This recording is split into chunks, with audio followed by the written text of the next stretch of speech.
Bonjour à tous, vous êtes bien à l'écoute de Radio Taïwan International. Tout de suite, c'est notre émission, le courrier des auditeurs.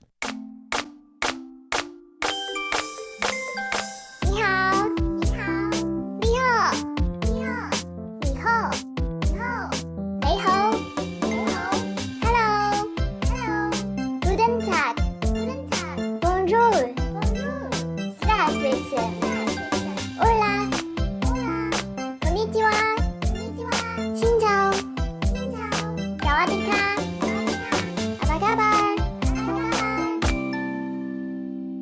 Bonjour à tous et bienvenue à l'écoute de l'émission Le courrier des auditeurs, animée cette semaine par Sasa et Mei Guang.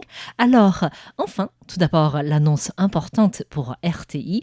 Enfin, l'activité organisée par l'ensemble de la radio est enfin prête pour nos auditeurs.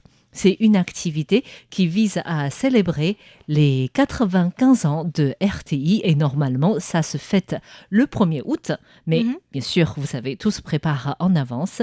Et cette année, l'activité consiste à solliciter votre participation en forme de carte postale. Oui, tout à fait. Alors, 95 ans, c'est pas rien quand même. Hein. Oui. On est bientôt... RTI sera bientôt centenaire, oui. Mais 95 ans, ça se fête aussi. Oui. Donc, c'est une activité qui s'appelle Dear RTI en anglais. Bon, excusez-moi, mais... On a du mal à traduire cela. On a hésité. Est-ce qu'il faut traduire le titre en français? Mais ça fait aussi étrange, cher à RTI. Du coup, on l'a gardé en anglais. Ça fait romantique, entre guillemets. Alors, pourquoi ce titre? C'est parce qu'il s'agit d'écrire des cartes postales.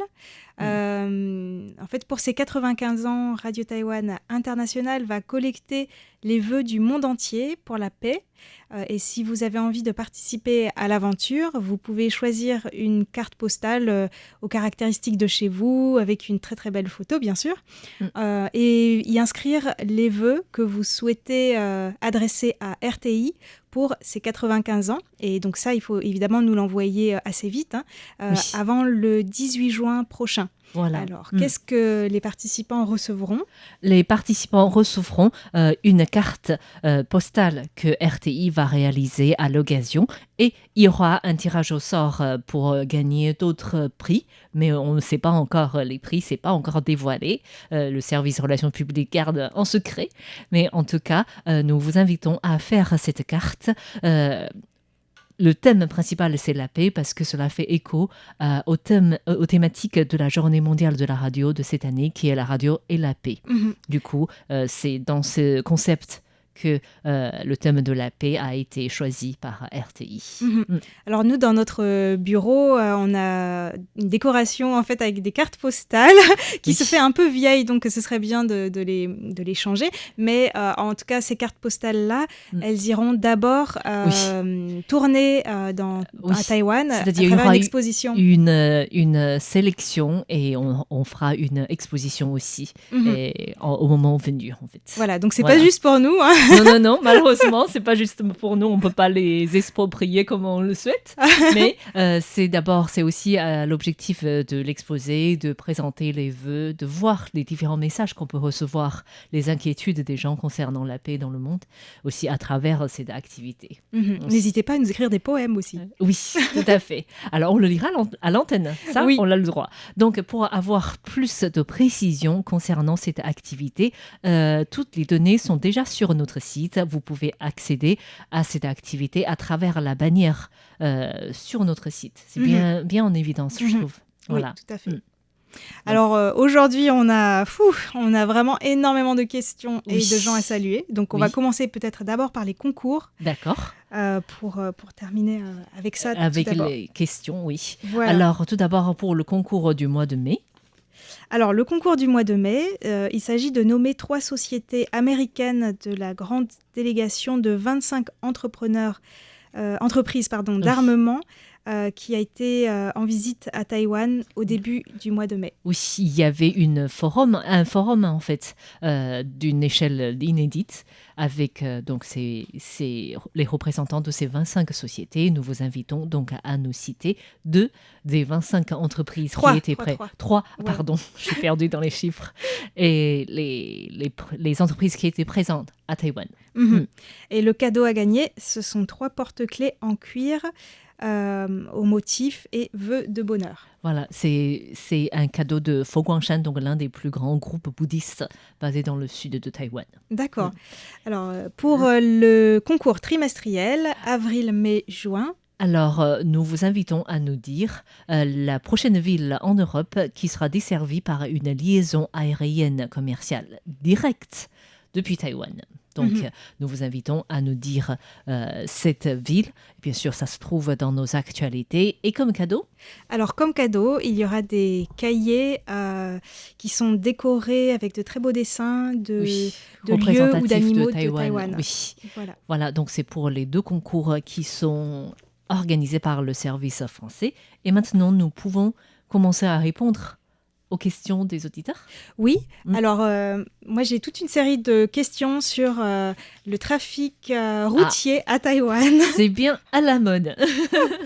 Parce que je crois que c'est depuis le 1er mai, on a enfin renforcé la loi sur la priorité aux piétons. Oui, tout à fait, notamment pour les motards et les voitures Oui. qui tournent à droite au feu rouge. Quand il y a des gens qui traversent, même si le feu est vert, normalement, il faut bien sûr qu'ils s'arrêtent pour laisser passer les piétons d'abord. Et il y a beaucoup de problèmes.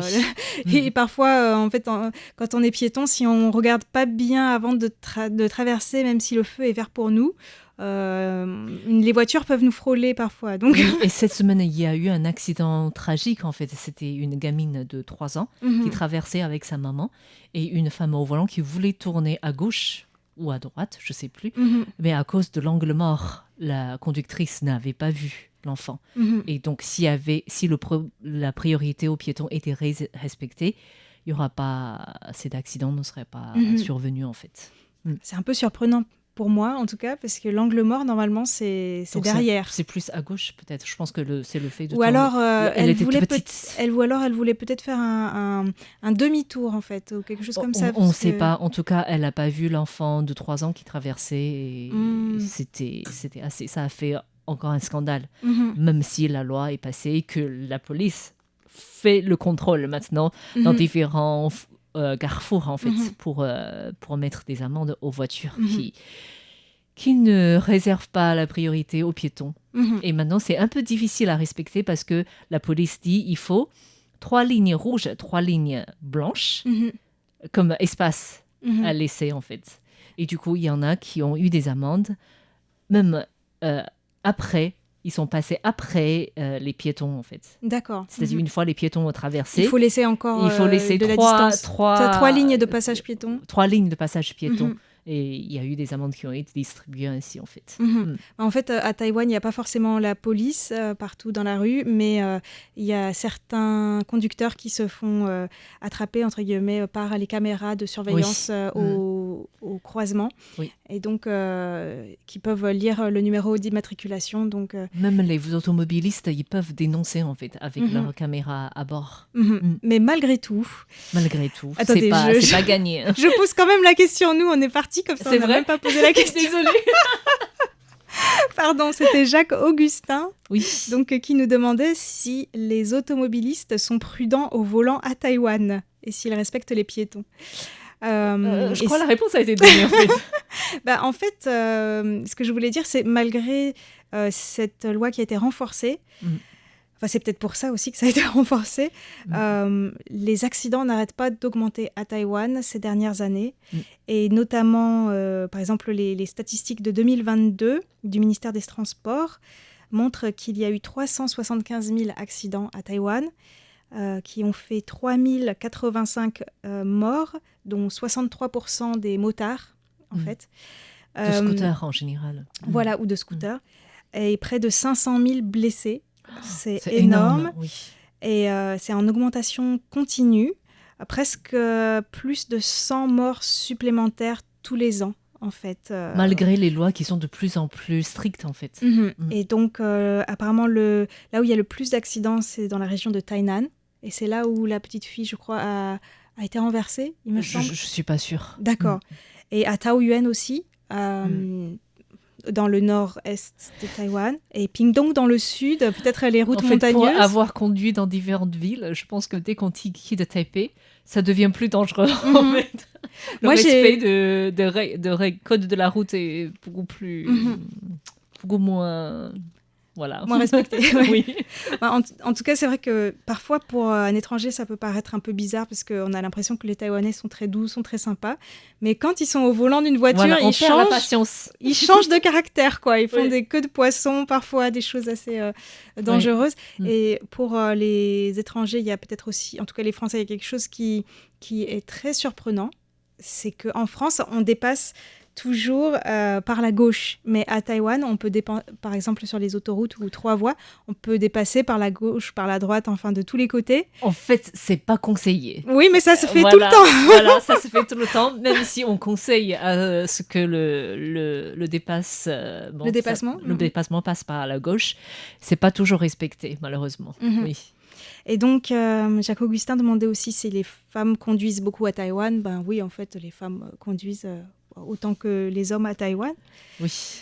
Alors, il y avait une deuxième question sur les scooters électriques, mais peut-être d'abord, on va faire une pause, non? On va d'abord parler de la bourse, ou tu veux Ok. attaquer On peut parler de la bourse pour changer, pour ne pas Oui. rester sur la route. Oui, sinon, c'est trop. C'est trop dangereux. Nous allons répondre à une question de Jean-Michel Aubier qui nous écoute également en France. Et il voulait savoir, est-ce que le TAIEX est populaire chez les Taïwanais et dispose-t-il de comptes titres et achète-t-il des valeurs? Alors, c'est quoi le TAIEX? C'est la bourse de Taipei, en fait. Et Jean-Michel Aubier demandait comment les Taïwanais font pour faire fructifier leur patrimoine. Est-ce que c'est l'épargne, c'est l'immobilier? C'est une excellente question parce que, vous savez, Taïwan n'a pas un système de retraite aussi avantageux encore comme dans beaucoup de pays développés, ce qui fait que les Taïwanais sont plutôt débrouillards ou indépendants dans leur enrichissement. En fait, ça veut dire si on vit uniquement de la retraite, qu'on cotise au fil de notre carrière de vie active, c'est pas forcément suffisant. Et d'après une donnée de 2021 réalisée par une entreprise d'investissement, il y a 73% des Taïwanais planifient leur retraite, leur épargne en fait, pour s'enrichir. Et apparemment, c'est un chiffre record parce que en 2021, c'était 73%, ce qui est 20 points de pourcentage de plus en 5 ans. Mais donc, du coup, c'était avec, en augmentation en fait. avec l'inflation, c'est pas facile. Oui. Alors, la plupart des personnes font fructifier leur patrimoine pour plusieurs raisons. La première, c'est le besoin médical, l'enrichissement et la retraite. Et en moyenne, en 2021, environ 23% de revenus des Taïwanais sont partis dans la gestion du patrimoine personnel. Et parmi les personnes qui font de gestion de leur patrimoine, 51% ça part dans l'épargne et 41% la bourse. Ah oui. Et 40% c'est dans un système, je ne sais pas si vous avez ce genre c'est une sorte d'assurance santé, mais qui permet de cotiser en même temps.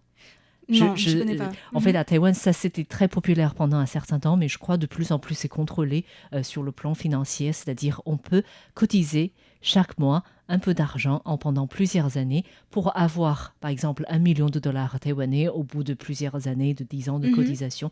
Ça, ce qu'on appelle épargne cotisation à la fois, assurance cotisation à la fois, et 21% achètent des fonds, des jijing, et 17%, ça part c'est dans l'immobilier. Voilà. Donc, il y en a plus qui investissent dans la bourse que dans l'immobilier, en fait. Parce que l'immobilier, c'est très, très cher à Taïwan. On en a déjà parlé souvent. Oui. Et pour les personnes qui investissent dans la bourse, des fois, on n'a pas besoin de beaucoup d'argent. On peut commencer à... on appelle jouer, entre guillemets. Mais on peut tout perdre aussi. On peut tout perdre aussi. À Taïwan, on a d'ailleurs le terme de Cailanzu, donc le groupe au panier de... qu'on appelle ça des paniers pour faire des achats dans les marchés traditionnels. Des courses. Oui, le panier de courses.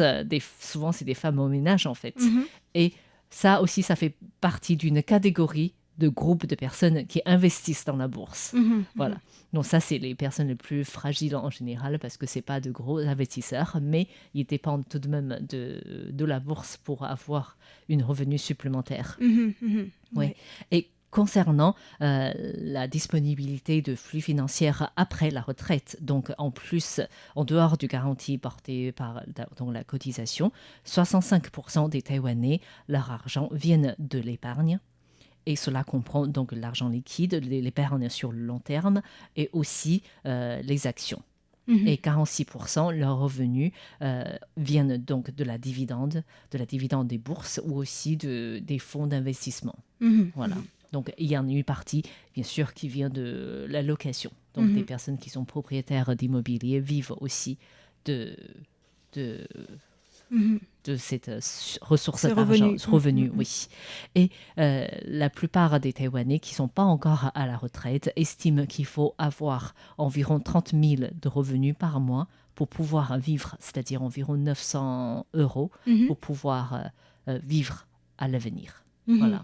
Donc, il y a beaucoup de placements qui doivent être faits pour pouvoir pour atteindre ce niveau nécessaire, en fait. Ouais. Voilà. En tout cas, de manière juste tout à fait subjective, je vois effectivement beaucoup de Taïwanais, par exemple dans le métro ou quoi, qui regardent la bourse sur leur téléphone. Ou... Même beaucoup de personnes, par exemple les gardiens de RTI, le matin, lorsqu'on passe, c'est aussi la bourse qu'ils regardent, la fluctuation. Donc, c'est des placements en temps réel, en fait.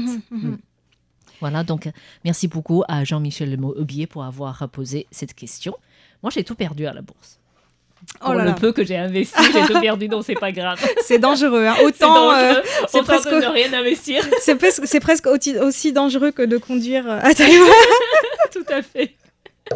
Je pense que l'investissement à la bourse, c'est pour des personnes qui sont prêtes, qui étudient, enfin, qui suivent vraiment ce qui se passe, en fait. Voilà. Alors, on a une deuxième question concernant la route, tout ce qui concerne la route à Taïwan. Donc, cette fois-ci de Christian Guibaudot. Et lui, il nous pose plutôt une question sur les scooters électriques qui sont en service de location et combien ça coûte à Taïwan. Donc, il y a bien sûr les magasins de location de scooters à la journée, comme on loue une voiture ou un scooter. Et là, donc, ça coûte... ça peut être très, très variable en fonction de la ville où on est. Ça peut être 500 NT, environ 15 €. 15 € oui. La journée, ou plus cher peut-être ailleurs, ou moins cher. Mais ce qui s'est développé... Ça dépend aussi des cylindrées, non ? Oui, tout à fait. Ça dépend du type de scooter. Et ce qui s'est développé ces dernières années, surtout depuis 3 ans à Taïwan, voilà, c'est Wemo ou GoShare. Oui. Ce sont en fait des scooters électriques, mais à partager, entre guillemets, un peu comme le Vélib à Paris, mais en version scooter électrique. Donc, j'ai pas fait des recherches sur toutes les entreprises avec leurs prix comparatifs, etc. Mais j'ai pris un exemple de GoShare, par exemple, qui utilise des scooters Gogoro. Qui sont assez connus à l'international maintenant, des scooters taïwanais.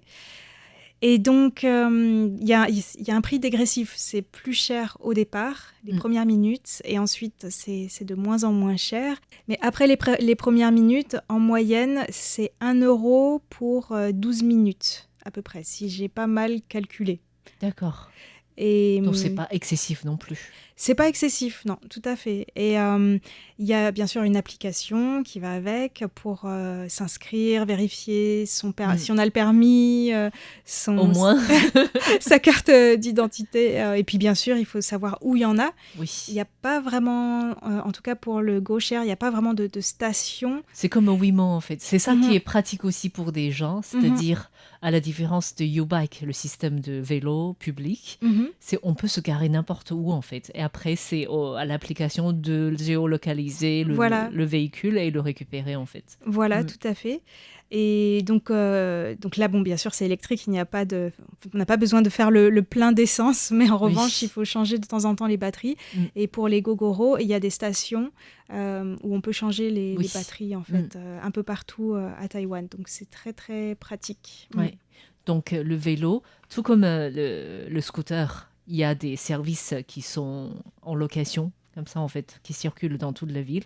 Mais on voit rarement quand même des personnes qui utilisent des scooters en location Mhm. parce que tous les Taïwanais ont un scooter. Je crois que c'est dans les 10 millions en fait. Ça doit être le nombre de scooters à Taïwan, c'est considérable. Ouais, ouais, ouais. Et donc, on avait parlé de vélo aussi, je crois que c'était avec Fix. Et donc, on a une petite question supplémentaire de la part de Philippe Marsan qui nous demandait combien coûtait un vélo à Taïwan, parce que lui, il a acheté un vélo environ 300 €.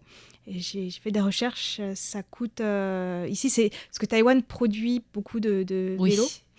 Alors bien sûr, c'est difficile à dire parce qu'il y en a de très très bonne qualité. Oui, tout à fait, tout à fait. C'est difficile à répondre en fait. Voilà, mais le vélo à peu près normal, ça peut ville, être en fait. de ville environ 200 à 300 €. Donc ça peut être un peu moins cher qu'en France. Et donc il nous demandait si nous aussi on a tendance à chantonner quand on fait du vélo. Et moi, je dois dire que oui. Je pense que ça arrive facilement. Ouais. Ça dépend des lieux, peut-être. Oui. Je pense que si on est stressé sur la route, parce que c'est pas évident de faire le vélo non plus dans la ville, en fait. Et du coup, on chantonne moins, je pense.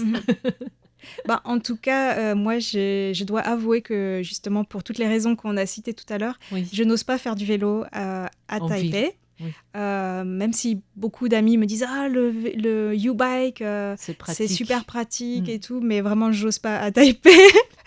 Mais en revanche, avant j'étais à Tokyo et je chantonnais effectivement quand je faisais du vélo, mais c'était un vélo électrique parce que à Tokyo les distances sont tellement énormes que voilà quoi. Alors que Taipei c'est beaucoup plus petit, ça c'est un avantage. Mais la circulation est tellement plus dense que c'est difficile de faire du vélo. Je vois beaucoup de personnes, même si c'est interdit, circulent sur les trottoirs en fait, parce que c'est plus en sécurité par rapport directement sur la voie routière en fait. Bon, il faut dire aussi qu'à Taïwan, les trottoirs sont très larges, souvent. Ça dépend des quartiers, oui.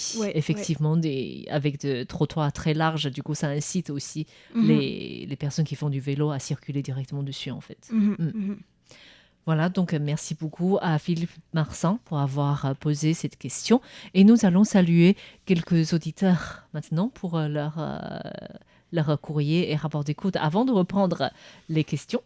Oui, alors on a vraiment eu plein de mails ou de courriers. Alors, je remercie notamment Daniel Villon qui nous a fait un retour sur pas mal d'émissions, notamment Femmes d'ombre, Femmes de lumière, Taïwan dans toute sa diversité et aussi l'émission de Clément, La ville en pratique, qui s'interrogeait, il se demandait si l'architecture taïwanaise était moche, entre guillemets. Du coup, Daniel Villon nous invite à partager aussi notre avis. Oui, elle nous demandait, alors, vaut-il mieux une liberté de construction sans règles, avec des résultats curieux, ou une réglementation trop stricte qui interdit aux habitants de construire un mur autour de leur maison, car une vieille tour en ruine est classée monument historique. C'est une... À Taïwan, il y a certaines règles, en fait. Je crois que dans les immeubles qui sont nouvellement construits, il est interdit pour tous les résidents de remodifier l'organisation du balcon, par exemple, parce qu'avant, pour gagner de l'espace, les Taïwanais avaient l'habitude d'enlever le balcon pour que le balcon devienne un espace intérieur. Et là, du coup, ça devient très, très moche aussi de l'extérieur lorsqu'on voit un immeuble, parce que chacun fait ce qu'il veut, il n'y a pas d'organisation. Du coup, ça, c'est pas une réglementation, mais souvent, dans des immeubles, d'ensemble d'immeubles qui sont nouvellement construits, les résidents sont consentants à respecter certaines règles. En fait. D'accord. Parce que pour moi, c'est vrai que parfois, ça peut être considéré comme pas très joli, mais je trouve au contraire que c'est une des caractéristiques même qui donne une certaine identité, en fait, aux villes taïwanaises, en fait, parce que d'un côté, on peut se dire, mais pourquoi tous ces barreaux c'est très, très bizarre. Mais en fait, c'est que les fenêtres, grâce à ces barreaux, sortent vers l'extérieur, entre guillemets, et on peut déposer plein de trucs, des pots de fleurs, des objets, on peut suspendre le linge et tout. Et donc, en fait, c'est rigolo parce que chaque maison organise cet espace comme il veut, et c'est un espace qu'on voit de l'extérieur, donc c'est très bigarré, c'est très haut en couleur. Moi, j'aime bien, finalement. Personnellement, j'aime moins dans le sens où j'ai l'impression toujours de d'être dans une cage à poules, d'avoir ce genre, parce que c'est une sorte de grillage en fait. Moi, qui je le est- ferais pas chez moi. Disons que j'aurais l'impression d'être en prison. Mais Oui, n'est-ce pas? Tout dépend. Enfin, il y en a qui sont vraiment très jolis en fait, Mhm. et il y en a d'autres. Oui, je pense Mhm. que, comme on disait, c'est très subjectif en fait. Mhm. Donc ça dépend de préférence de chacun. ouais. Mais c'est vrai que c'est assez pittoresque. C'est pas vraiment organisé en fait. Mhm. Mais en même temps, j'aime bien Paris. Je crois qu'il y a une limite de construction en termes d'auteur. Mhm. Je crois. Et c'est au bout d'un certain temps, je pense que c'est beau parce qu'à Taipei, on voit des immeubles qui font une sorte de concurrence de hauteur. Mhm. Et ça cache la vue, ça cache la lumière, ça génère des vents Mhm. et c'est pas très agréable à voir ni à vivre. je En fait, trouve. les questions de hauteur, c'est surtout question de profit aussi. Oui, Parce que plus c'est haut, plus on peut vendre ou louer des Tout à appartements. fait, Donc, tout à fait. plus on Mm. fait du profit, surtout à Taipei, Mm. où il y a une très forte densité. Donc, chaque terrain est très, très cher. Oui. Donc, acheter un terrain, si on construit que 4 étages, on ne C'est va pas pas rentable, gagner. Voilà, oui. c'est pas rentable. Donc, il faut Oui. construire très, très haut. Mm. Et à Paris, il y a aussi certains immeubles qui sont très hauts, mais ils sont vraiment... À Ils l'extérieur. sont, par exemple, à la plus- Défense. Voilà, c'est Il y a plus des en quartiers dehors. Oui. pour ça. Mm. Et ça, c'est une des différences. Je reviens à ce que demandait Daniel Villon. C'est une des différences par rapport à Taïwan. C'est que en France, quand il y a un monument historique, c'est pas Oui. seulement ce monument historique qui est préservé, mais aussi les monuments autour. Alors voilà. qu'à Taïwan, j'ai pas l'impression. Donc, c'est-à-dire que Non. parfois, on a un très très beau temple. Et à Mm. côté, on a un immeuble qui est un petit peu comme un champignon bizarre. Tout à fait, tout à fait. C'est ça qui est pas... On n'a pas encore suivi. On n'est pas encore arrivé là, je pense. Mhm. Il Mais bon, faudrait un peu ce qu'elle de disait aussi, temps. c'est qu'en France, il y a les problèmes inverses. C'est-à-dire, Mhm. on peut même pas construire une clôture parce Oui. qu'il y a un monument historique pas très loin. Donc, c'est très compliqué aussi. Ouais. Et on disait souvent le problème à Taïwan, c'est que le gouvernement Kuomintang qui est arrivé après la guerre civile contre la Chine à Taïwan pensait reconquérir la Chine. Et du coup, tout ce qui était en termes de construction, c'était quelque chose qui était fait à la Temporairement. Ouais, Mhm. là, du coup, il n'y avait pas vraiment une conception artistique Mhm, mhm. dans un premier temps, en fait. Ce Mhm. qui fait qu'on voit beaucoup d'immeubles qui sont pas encore très beaux. Mhm, mhm. J'ai horreur des carrelages qui sont à l'extérieur des murs. Ça fait un peu salle de bain à l'extérieur. avec les typhons et tout, ça se conserve pas bien. Non. Et en fait, j'avais jamais remarqué. C'est une fois en France, je me suis rendu compte que en fait, on ne mettait pas de carrelage à l'extérieur des immeubles. Mhm. Et je me suis rendu compte que à Taïwan, c'est peut-être pour une question de coût de construction Mhm. et Ou alors facilité. Ou alors c'est une mode, parce qu'en fait, Possible. j'en ai vu aussi au Japon. Et Oui. du coup, je me dis, peut-être C'est les une mode Taïwanais. en Asie. Comme les Je crois que ça existe aussi en Corée. Du coup, D'accord. c'est peut-être une mode en Asie avec les gros constructeurs internationaux qui proposent des matériaux. Et je sais pas. Mhm. En tout cas, voilà, les émissions de Clément étaient très intéressantes et ouvrent la réflexion là-dessus. Tout à fait. On a pas mal de personnes à saluer, notamment par exemple du Brésil. On a Anselmo de Paula Camargo qui nous a Oui. écrit 2 fois du Brésil. Merci pour vos rapports d'écoute. Et on a aussi des rapports d'écoute qui nous viennent de Chine Oui, avec Ding Lu. oui, merci. Vous allez bientôt recevoir une carte QSL. Et bien sûr, Elisabeth Oliveira. Merci pour votre encouragement aux émissions de RTI.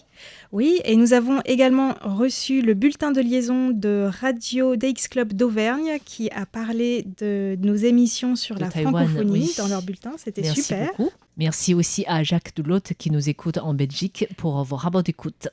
Et également à Farid Boumechal qui nous écoute depuis l'Algérie et Daniel Klotz qui nous envoie des rapports depuis Marseille. Voilà, merci à tous d'avoir suivi le courrier des auditeurs de cette semaine. C'est l'heure de conclure notre émission. Merci de votre écoute. C'était Megouin. Et ça, à bientôt. À bientôt.